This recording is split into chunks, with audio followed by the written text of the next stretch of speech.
Bwana, karibu tena mtazamaji wa Manyuzi TV kuendelea kupata habari za kimichezo kutoka hapa. Timu ya Yanga African Sports Club siku ya jana imeweza kuibuka na ushindi wa magoli 3-0 dhidi ya KVZ katika mchezo wake wa Ligi ya Mapinduzi Cup inayolindima huko visiwani Zanzibar.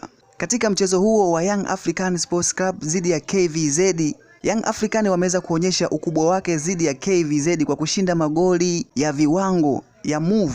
Miongoni mwa wachezaji ambao wamefanikiwa kuingia nyavuni kwa siku ya mchezo wa jana ni pamoja na mchezaji Pacome Zouzoua aliposhinda goli lake la kwanza katika dakika ya 31.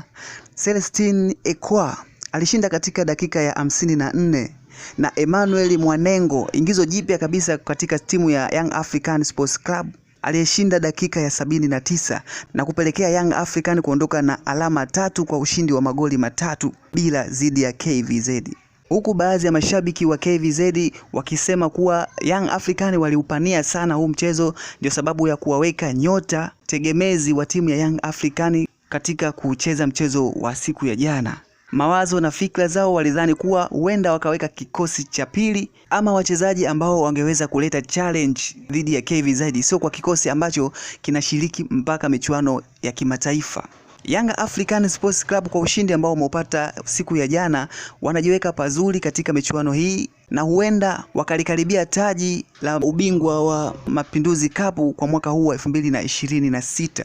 Katika mchezo wao wa pili, Young African Sports Club utachezwa siku ya tarehe 6 Januari mwaka huu wa 2026 kwenye uwanja wa New Amani Complex. Young African pia, licha ya magoli walioshinda kwa siku ya jana kwenye mchezo wao dhidi ya KVZ, waliweza pia kumkosa nyota wao Mohamed Hussein Shabalala na nyota wao wengine kadhaa ambao waliitwa kuitumikia timu ya taifa ya Tanzania, Taifa Stars, kwenye michuano ya AFCON, African Cup of Nations nchini Morocco. Na baada ya mchezo wao wa siku ya jana wanatarajiwa kurejea Tanzania kuendelea na michuano ikiwemo ya Ligi ya Mapinduzi Zanzibar pamoja na NBC Premier League.